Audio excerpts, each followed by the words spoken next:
Étienne Chouard. Je pense que c'est une erreur de penser que les politiques sont impuissants ou incapables ou ne comprennent pas, en faisant comme s'ils servaient l'intérêt général, et pour servir l'intérêt général, effectivement, ils sont pas bons.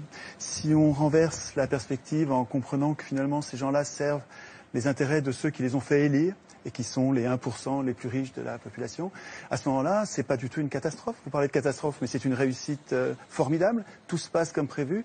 La sécurité sociale est détricotée, le chômage se porte à merveille, ce qui permet de tenailler les salaires et d'avoir des bas salaires, donc des hauts profits.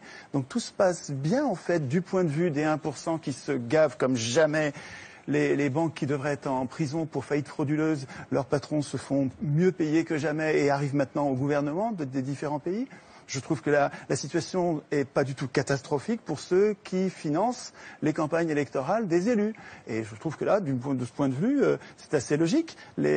Hollande, il sert les intérêts de ceux qui l'ont fait élire en le faisant passer à la télé, dans les journaux. Et pourquoi une banque achète Libération? Pourquoi une banque achète Le Monde? Pourquoi une banque achète le quart Sud-Est? Pourquoi le Crédit Mutuel achète le quart de la presse quotidienne régionale?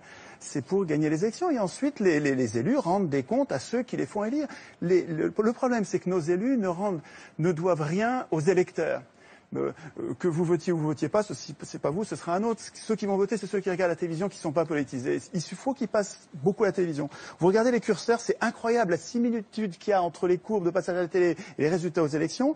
Il suffit de monter les curseurs des challengers, vous les montez à 10, 15%, ça va donner l'impression de la pluralité. Et puis les deux partis qui ont la même politique de droite dure, qui s'appelle gauche et droite, mais en fait ils ont la même politique pour les industriels et les banquiers, les multinationales en fait. Vous les mettez au curseur plus haut et ils vont être élus l'un ou l'autre, en fait, peu importe, ils vont faire la même politique. Alors évidemment, les gens sont gentils, ils croient les candidats au moment des campagnes électorales, et c'est notre gentillesse qui fait la déception après. Mais enfin, après 200 ans d'échec du suffrage universel, qui permet aux riches d'acheter le pouvoir politique, depuis qu'ils écrivent les constitutions, ces gens-là ont mis en place un système, d'abord censitaire, là au moins c'était clair, et ensuite universel quand ils sont aperçus. Tocqueville disait très tôt, donc début du 19e siècle, il disait « Je ne crains pas le suffrage universel, les gens voteront comme on leur dira ». Et ça fonctionne très bien. Donc, le fait de désigner des maîtres au lieu de voter des lois est une imposture politique. Nous ne sommes pas en démocratie. En démocratie, nous voterions nos lois. Nous-mêmes, un homme, une voix pour voter les lois, pas pour désigner des maîtres. Le fait de nous imposer de désigner des maîtres est une supercherie. Ça donne un résultat plutocratique avec les riches qui dirigent depuis 200 ans. Alors aujourd'hui, on arrive dans une crise parce que le capitalisme n'arrive pas à verser suffisamment de salaire pour vendre leur camelote.